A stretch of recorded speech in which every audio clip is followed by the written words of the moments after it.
The conference room of Nexus Biotech felt smaller than usual that morning. Maybe it was the tension crackling through the air, or maybe it was just the weight of what I knew was coming. I sat at my usual place, watching my brother Michael strut around like he already owned the place. He'd even brought an entourage, 2 lawyers in expensive suits and our father, looking proud as always when it came to his golden boy. Emma. Michael's smile was all teeth and no warmth. Thanks for gathering everyone on such short notice. I nodded slightly, glancing around at my board members' confused faces.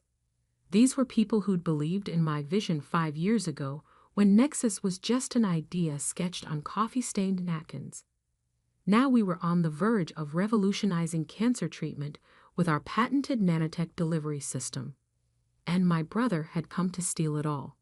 As you all know, Michael continued, straightening his Italian silk tie, Vertex Pharmaceuticals has been looking to acquire promising biotech startups. What you don't know is that I've been named their new director of acquisitions. My stomach tightened. So that's how he was playing this. I've reviewed Nexus's financials. He gestured to one of his lawyers, who began distributing folders. While the research is interesting, the company needs serious capital to move forward. Capital that only Vertex can provide. Dr. Sarah Martinez, my head of research, spoke up. We're actually quite close to phase AUV trials. Yes, Michael waved her off. But let's be realistic. Emma's little startup needs adult supervision now. I didn't react to the condescension in his voice. I'd heard it all my life. When I chose molecular biology over business school. When I spent my inheritance on lab equipment instead of a downtown condo. When I missed his wedding because I was finalizing our first successful trial. The offer is generous. His lawyer stepped forward. Vertex will absorb all current staff and research. Emma will receive a comfortable consulting position, of course. Of course, I echoed softly. Michael's smile widened. Your little startup is mine now, sis. But don't worry, I'll take good care of your science project. I watched his lawyer open the ownership documents with a flourish. The room went silent as they began reviewing the papers. Then the silence changed, deepened. Michael's smile faltered. There must be some mistake. Is there? I asked, speaking for the first time. These patents. His lawyer shuffled through the papers frantically. They're all registered to Emma Thorne. Personally, I finished for him. Not to Nexus Biotech. To me. The room erupted in whispers. Michael's face turned red. That's impossible. The company licenses the patents from me. I cut in smoothly. A detail you might have noticed if you'd done proper due diligence instead of assuming your little sister was too naive to protect herself. I stood up, smoothing my simple black dress. Every breakthrough, every innovation, every piece of intellectual property that makes our delivery system revolutionary. I own them. Personally, the agreement was filed with the Patent Office 3 years ago. Dad. Michael turned to our father, who had been unusually quiet. Did you know about this? Dad looked older suddenly and strangely uncertain. I never checked. You said you had reviewed everything. Oh, he reviewed what he wanted to see, I said calmly, picking up my tablet. Just like he always has. But while you were both busy underestimating me, I was busy building safeguards. I turned to the board. Ladies and gentlemen, given this attempted hostile takeover, I move to suspend this meeting. We'll reconvene once our legal team has reviewed Mr. Thorne's proposal. The board members nodded, gathering their things quickly. They'd seen enough corporate drama to know when to make a strategic exit. You can't do this. Michael's voice cracked slightly. Vertex has already announced the acquisition to major shareholders. Actually, I smiled properly for the first time that day. I can. And I did. But please, feel free to explain to Vertex how you failed to verify patent ownership before attempting to seize control of $1 billion technology. I walked to the door, then paused. Oh, and Michael? That consulting position you so generously offered me. I turned back to face him. I declined. The sound of his expensive briefcase hitting the floor followed me out into the hallway. My phone buzzed. A text from Dr. Martinez. That was magnificent. But what now? Now, I typed back. Now we show them exactly what they tried to steal. Because while Michael had been playing corporate games, I'd been changing the world. And I was just getting started. I stepped into my private lab, the real heart of Nexus Biotech, the place where I'd spent countless nights developing the technology they thought they could simply take. On the main screen, our latest trial results glowed with promise. Results that would revolutionize cancer treatment. Results that belonged to me. My phone buzzed again. Dad, this time. We need to talk. I let it go to voicemail. They'd had years to talk, to listen, to understand what I was building. Now they could wait while I finished what I'd started. Because sometimes the quietest person in the room isn't quiet because they have nothing to say. They're quiet because they're too busy changing the world to waste words on those who never bothered to listen. And I had a world to change. The next morning, Vertex Pharmaceuticals stock opened down 15%. Headlines screamed about the failed acquisition and undisclosed patent complications. I watched the chaos unfold from my lab while reviewing our latest trial data. Dr. Thorne, my assistant's voice came through the intercom. Your father is here again. And there's something else. What is it, Julia? The NIA just called. They want to fast-track our approval process. Apparently, someone sent them our complete trial results. I smiled, thinking of the encrypted files I transmitted last night. How interesting. Tell Dad I'll give him 10 minutes. He looked smaller somehow, standing in my lab. The great Thomas Thorne, venture capitalist extraordinaire, surrounded by equipment he'd once dismissed as a waste of money. The board of Vertex wants Michael's resignation, he said without preamble. Not my problem. Emma, please. He's your brother. I carefully placed a slide under the microscope. Was he my brother when he tried to steal my company? When he called my life's work a science project? He didn't understand. No, I adjusted the focus, watching cancer cells die in real time. He didn't bother to understand. Neither did you. I admit, I underestimated. Everyone underestimated me, Dad. That was their mistake. I straightened up. Do you know what this is? I gestured to the microscope. He shook his head. This is the future of cancer treatment. Targeted nanoparticles that can deliver medication directly to cancer cells while leaving healthy tissue untouched. 0 side effects. 94% efficacy rate in trials. That's impossible. No, that's science. The science you and Michael were too busy mocking to notice. I pulled up our trial results on the main screen.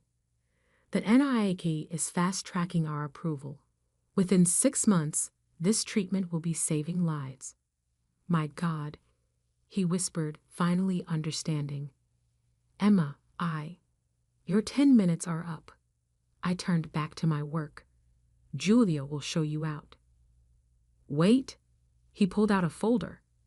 Michael asked me to give you this. A new offer from Vertex. Triple the original amount.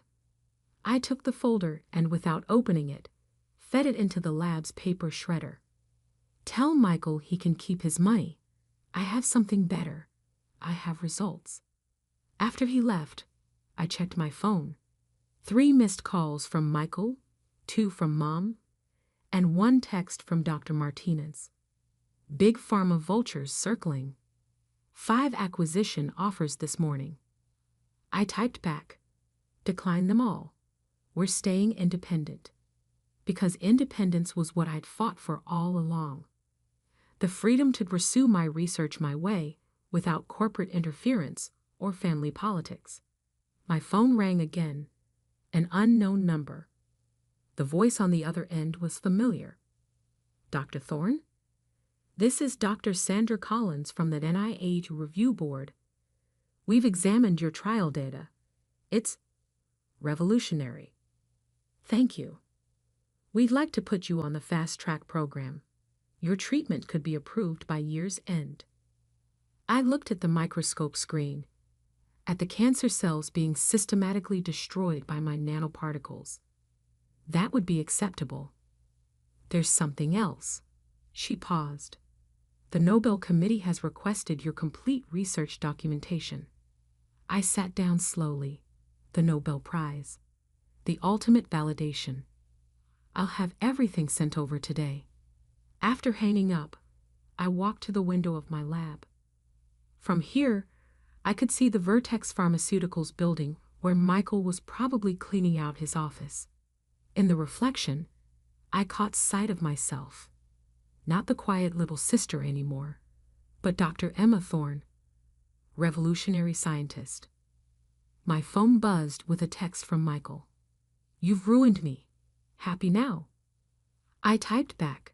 I didn't ruin you. Your arrogance did that. But don't worry. When we cure cancer, I'll make sure you get a discount. Because sometimes success isn't about proving others wrong. It's about proving yourself right. And I was about to prove something that would change the world. 6 months later, I stood at the podium of the National Institutes of Health press conference. Camera flashes erupted as I announced the FDA's approval of our treatment. Behind me, a screen showed real-time imaging of our nanoparticles destroying cancer cells.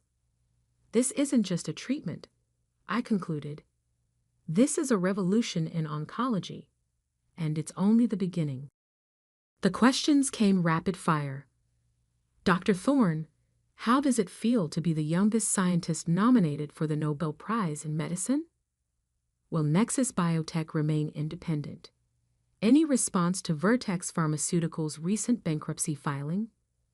I handled each one with calm precision, just as I'd handled every challenge in my lab. But the last question made me pause. Dr. Thorne, your brother Michael Thorne was recently quoted saying this technology was stolen from him. Any comment? I smiled slightly. The patent office records speak for themselves. Now, if you'll excuse me, I have patients waiting. Back in my office, Dr. Martinez was waiting with our latest results. The survival rate is holding at 96%. It's unprecedented. Good. I reviewed the data. Start preparing the documentation for our next project. Already done. She hesitated. Your mother's here. I looked up. Where? Reception. She's been there all morning, watching the press conference on TV. I sighed. Sent her in. Mom hadn't changed much. Still elegant. Still perfectly put together. But something was different in her eyes as she looked around my office at the awards, the patents, the evidence of everything she'd missed. I saw you on TV, she said softly. You were amazing. Thank you. Michael's not doing well. I know. Dad's trying to arrange a position for him at one of his portfolio companies. She twisted her wedding ring, a nervous habit I remembered from childhood. He never meant to. Yes, he did. I cut her off gently. He meant to take everything I'd built because he never believed I could build anything worthwhile. You all did. We were wrong. She reached into her bag. I brought something from when you were little. It was a faded photograph. Me at age 7, wearing oversized safety goggles, conducting my first experiment with a chemistry set.